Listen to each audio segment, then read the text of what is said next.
네, 안녕하십니까. 저희는 독일의 경제 문화를 발표하게 된 1조 윤주원입니다. 저희 목표는 우선 이런 식으로 진행됩니다. 네, 서울부터는 독일 인구는 8,302만 명으로 세계 15위입니다. 인구의 대부분은 게르만족이고 유대인, 슬라브인, 유교노인 등의 소수민족으로도 이루어져 있으며 GDP는 3조 9,967억 달러이며 세계 4위입니다. 독일의 면적은 3,575만 8천 헥타르로 한국 면적의 3배 다름의 연방 16배 주로 이루어져 있습니다. 한국과 같이 서독과 동독으로 분단되어 있었으나 1990년 10월 3일 하나의 국가인 독일로 통일을 하였습니다. 독일은 세계 2차 대전 이후 소련과 이라크군에 의해 동독과 서독으로 통치되었습니다. 서독의 행정구역으로는 사진에서 보다시피 바덴비르텐베르크, 바이에른, 브레멘, 함부르크 등 10개 주였고 동독의 경우 브란덴부르크주, 삭센주, 티링겐주 등 총 5개의 주였습니다. 베를린의 경우 연합군과 소련의 공동 관할 지역이었습니다. 서독 지역은 미국의 마샤필렛 아래 막대한 원자를 받아 라인 강의 기적이라는 서독의 경제 부흥을 일으켰고 동서독 간의 경제 격차가 격하게 벌어지게 됩니다. 표에서 보다시피 GDP, 수출, 수입 모두 서독이 동독의 1배 가까이였습니다. 이런 큰 격차에도 불구하고 통일 독일은 단기간에 성장하여 현재 GDP가 3조 9,967억 달러로 세계 4위의 경제 대국이며 이에 리더서 자기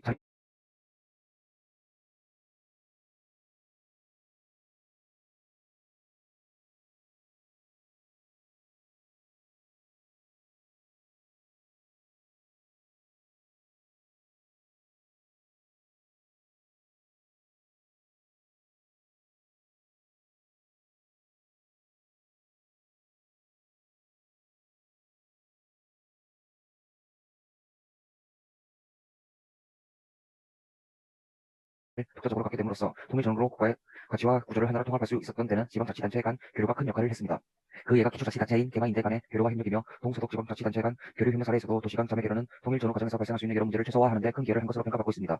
자매결연을 통한 전문가 및 체육, 청소년, 평화, 문화, 신문교류 등의 교류가 이루어졌으며 재정 등 여러 분야의 불균형도 국가 대 국가가 아닌 가장 낮은 단위 지자체별로 해결이 됐으며 동서독의 지방정부가 서로 교류하며 행정 시스템을 구축해 나가며 불균형을 깨뜨린 덕분에 독일은 분단의 아픔을 이겨내고 현재 GDP 4위의 경제 대국이 될 수 있었습니다. 독일의 수도는 베를린입니다. 인구는 2015년 기준 376만 9천 명이고 독일 내 단위 규모로는 최대 도시이고 유럽연합의 최대 도시입니다. 독일 북동부 슈프레감과 하벨과 결연해 있고 도시 전체가 브란덴부르크 주에 둘러싸여 있으며 베를린 자체도 연방주입니다.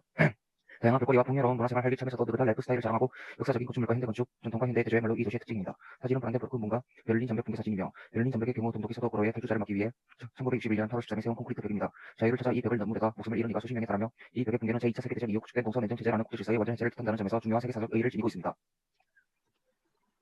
다음의 소개할 도시는 함부르크입니다. 인구는 2019년 189만 9천 명이고 함부르크는 독일 북부에 있는 주이며 제2의 도시입니다. 독일 내 가장 큰 항구 도시이자 상업 중심지이며 독일 최대 무역항입니다. 독일에서 가장 오래된 중국거래소와 세계에서 가장 오래된 상업은행이 베렌베르크 은행이 함부르크에 위치하고 있습니다. 사진은 함부르크의 엘프필 하모니홀과 도시 전망입니다. 다음은 미넨입니다. 인구는 2015년 기준 147만 명이고 미넨은 독일 바이에른 주의 최대 도시이자 주 도시입니다. 독일 내에서 베를린과 함부르크에 이어 세 번째로 큰 도시이며 역사가 깊고 문화와 예술이 풍부한 도시입니다. 또한 지멘스, BMW, 알리안츠 등 글로벌 대기업의 본사 또한 미넨에 있으며 미넨 시민들의 소득은 독일 최상위권입니다.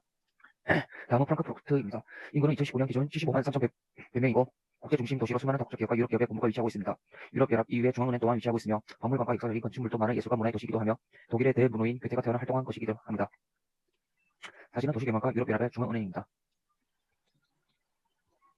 다음으로 이태경이 발표하겠습니다. 유럽 제1의 경제대국 독일의 경제에 대해 알아보겠습니다. 국내 총생산 GDP는 세계 4위, 국내 총소득 세계 4위, 세계 제3위 수출대국이며 1인당 국내 총생산은 세계 15위입니다. 유럽연합 내 GDP 24.7%를 차지하고 유럽의 최대 경제 단위로서 영국과 프랑스와의 비교를 통해 독일의 경제적인 위치를 뚜렷이 알 수 있습니다. 다음은 독일의 주요 산업기관입니다. 독일의 산업구조는 크게 서비스업, 제조업, 건설업, 농임업으로 분류됩니다. 2018년 기준 독일의 총 부가가치 창출 규모는 3조 553억 유로이며 서비스업이 68.2%로 지속적으로 가장 높은 비중을 차지하고 있습니다. 이를 이어 제조업 25.8%, 건설업 5.3%, 농임업은 0.7% 등의 비중은 지난 몇 년간 큰 변동 없이 유지되고 있는 상황이나 1991년 대비 서비스업 비중이 점차 증가하고 있는 반면 제조업 비중은 상대적으로 소폭의 감소 추세를 보입니다. 독일은 유럽 타 국가에 비해 건설업 서비스업 비중이 낮은 편이며 유럽 대표국 GDP 내 제조업 비중은 스페인 21.6, 이태리 21.4, 영국 18.5, 프랑스 17.4%로 독일보다 낮은 수준입니다. 독일의 주력 산업은 자동차, 기계 및 설비, 철강, 화약, 제약 산업 등이 있으며 총 제조 및 가공업 매출이 78.3%를 차지합니다. 2017년 기준 독일의 제조 및 기공 산업의 총 기업 수는 37,754개이며 제조 및 가공업 종사자 근로자는 총 642만 명입니다. 총 매출은 1조 9,831억 유로에 달합니다.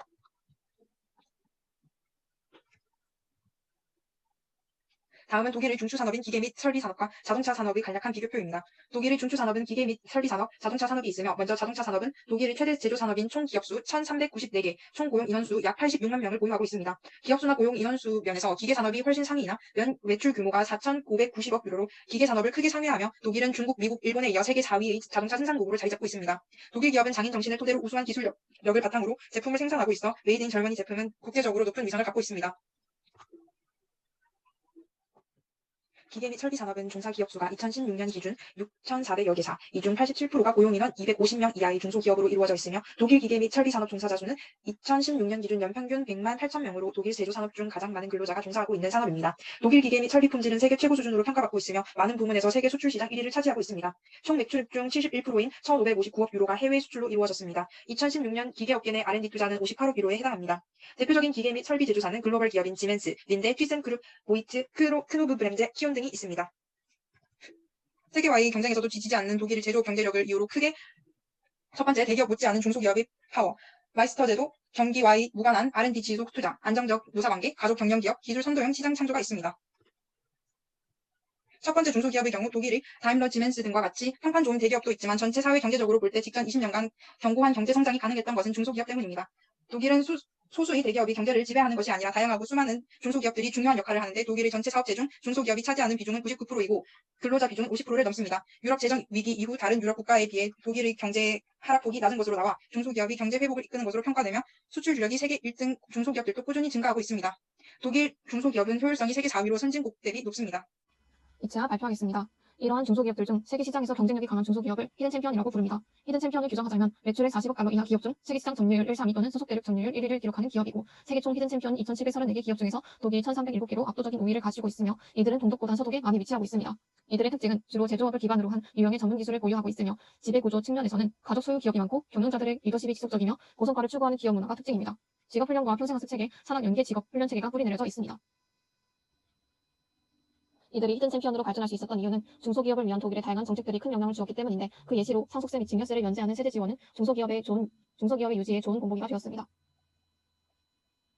또한 독일만의 전문 직업 인력을 양산하는 효율적 직업교육 훈련 체제 또한 독일 경쟁력의 이유라고 볼 수 있습니다. 독일만의 이런 훈련 체제는 마이스터 제도라고 불립니다. 독일어의 마이스터는 선생님이라는 뜻의 라틴어에서 유래한 독일만의 독특한 기술 및 기능 인력 제도이며 마이스터 제도의 과정은 중학교를 마친 과정에서부터 시작되어 이원화 제도를 거쳐 평균 3년 동안 기업체 훈련과 직업훈련을 병행하여 졸업시험을 거쳐 전문 기능인이 됩니다.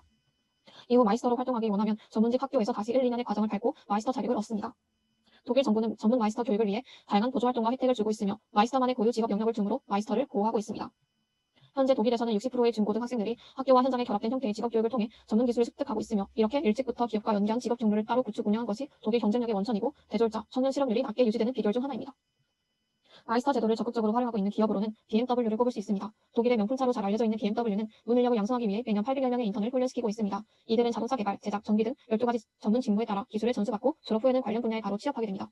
이외에 폭스바겐, 다임러 등 50만 개 이상의 대중소 기업들도 전문 인력 양성 프로그램을 운영하고 있습니다. 이외에도 경기와 무관한 R&D 지속 투자와 안정적 노사 관계, 가족 경영 기업, 기술 선도형 시장 창조 등이 있습니다.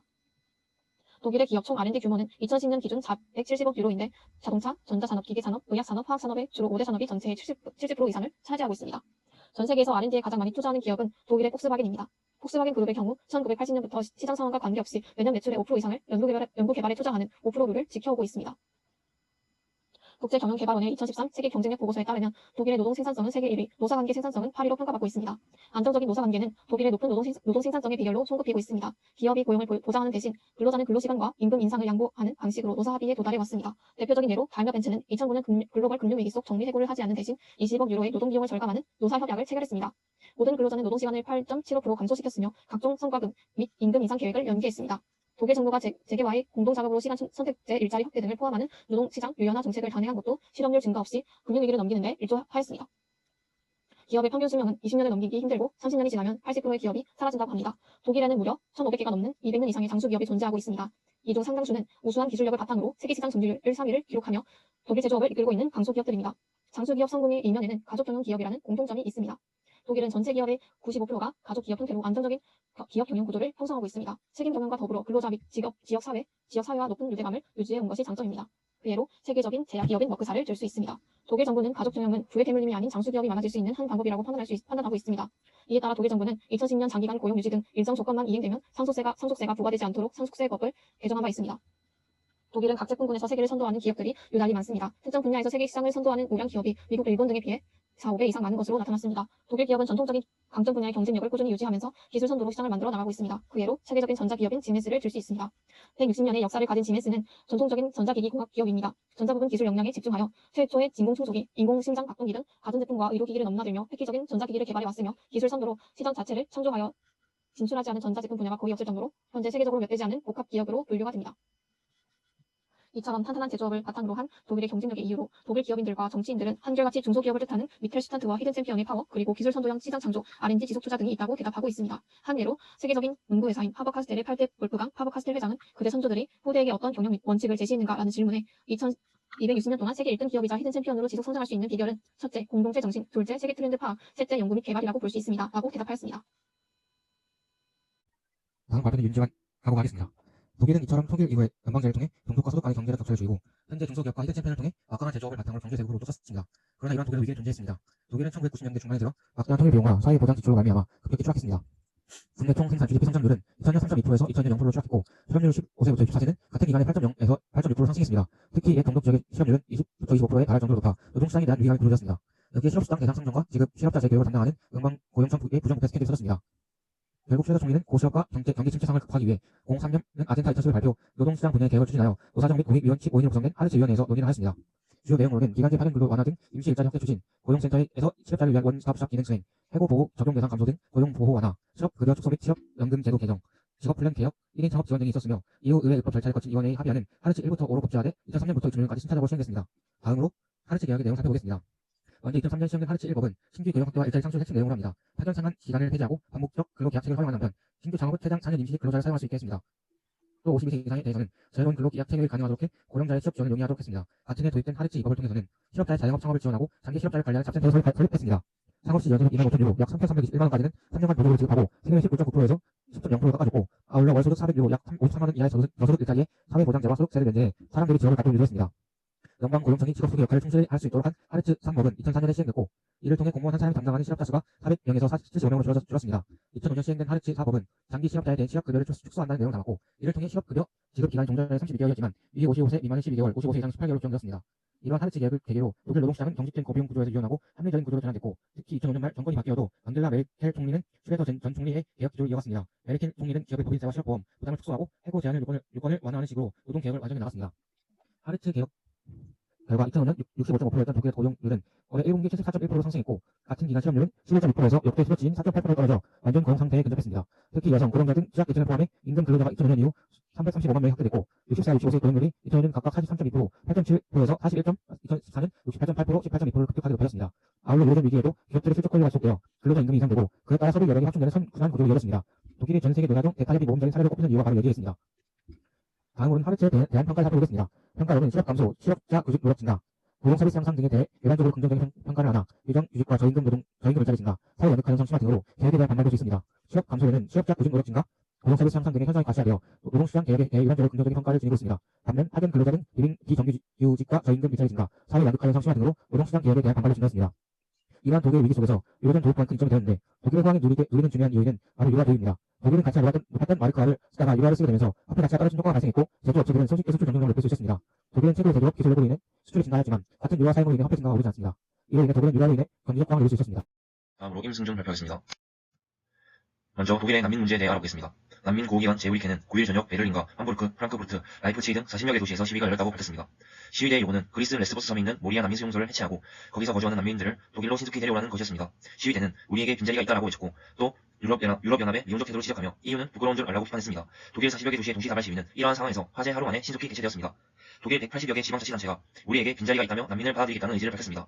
노르트라인 베스트팔렌주는 1000명을 받겠다고 했고 베를린시도 300명을 수용할 수 있다고 발표했습니다. 다른 연방주들도 잇따라 난민 수용 의사를 밝혔습니다. 다음으로 독일 국민들이 난민 수용에 대해 우호적인 이유에 대해서 살펴보겠습니다. 먼저 난민 문제를 다루는 정치권에 대한 국민들의 신뢰가 있다고 합니다. 2015년 독일 정부가 난민을 대거 받아들이기로 결정했을 때 다수 국민들이 거리에 나가 박수로 난민을 맞이하는 이른바 환영의 문화가 있었습니다. 그로부터 5년이 지나는 동안 난민 수용으로 인해 국가 재정 건전성이 흔들리지 않았고 아직도 난민을 받아들일 수 있는 사회적 역량이 된다고 독일 국민들이 생각한다는 것입니다. 둘째로 독일의 사회복지 제도나 직업교육 체계를 통해 난민들을 독일 사회에 안정적으로 적응시키고 사회에 필요한 인력으로 키워가고 있다는 평가가 우세합니다. 특히 10대 후반부터 20대 청년들이 교육을 통해 독일 사회에 도움이 되는 인력으로 성장하고 있다는 중간평가들이 나오고 있습니다. 셋째로 눈앞의 단기 이익보다 가치를 중시하는 문화가 독일 사회에 존재한다고 이진 소장은 설명합니다. 전쟁과 가난 등을 피해 고국을 떠난 사람들, 하지만 이들이 처한 집단 수용소의 비위생적이고 열악한 환경, 인간의 기본 권리와 인도주의라는 가치를 생각하면 난민들을 위해 목소리를 낼 필요가 있다고 생각하는 듯합니다. 2018년 독일 통합이민재단의 전문가 협의회 조사 결과 난민을 계속 수용해야 한다는 설문에 이민 배경이 없는 사람의 60%가 찬성했고 장기적으로 난민은 독일의 문화적 경제적 부를 가져다 줄 것이다 라는 설문에는 70%가 동의했습니다.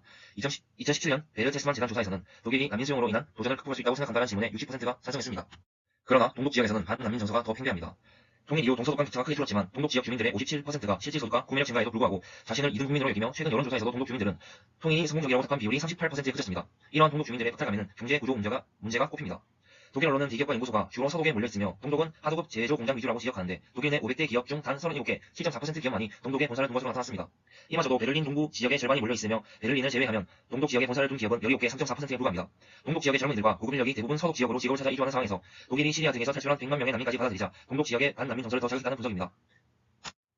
이러한 상황이 그치자 극우파가 부상하게 되는데 대표적으로 신생우파 정당 AFD가 있습니다. 2013년 창당한 독일을 위한 대안 AFD라는 신생 뉴라이트 정당이 정치권 태풍의 핵으로 등장해 돌풍을 일으키고 있습니다. 이 당은 난민 반대와 인종주의 슬로건을 앞세워 수년간 지방선거에서 거둔 성공을 발판 삼아 마침내 2017년 유사 극우 세력으로는 전후 최초로 일약 제3당의 지위로 연방의회에 입성했습니다. 이후의 역사는 더 화려한데 2019년 세 번의 주정부 선거 모두에서 20%를 넘기는 기록을 발휘했고 11%를 1등한 유럽의회 선거에서도 성공 신화를 이어갔습니다. 이제 연방회의를 포함 독일 16개 주정부 의회, 독일을 위한 대안 AFD가 깃발을 올리지 못한 곳은 단 한 곳도 없고 독일 정치 지형에서 이 유사 극우 정당의 성제는 경곡이 구축되었습니다.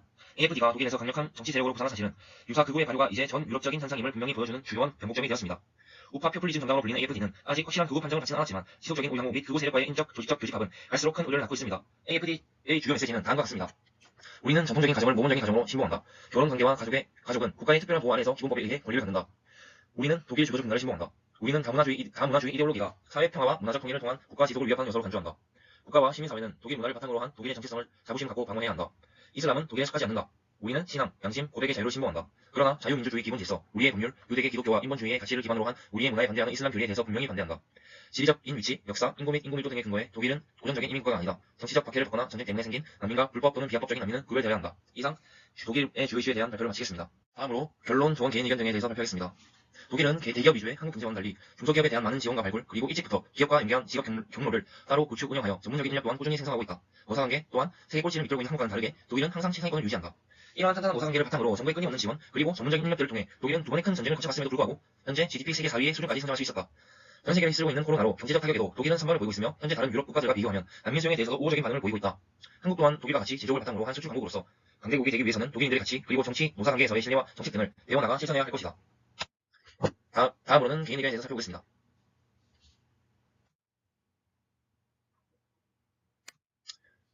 마지막으로 조언 역할 분담 및 공헌도입니다. 이상으로 1조 독일에 대한 발표를 마치겠습니다. 감사합니다.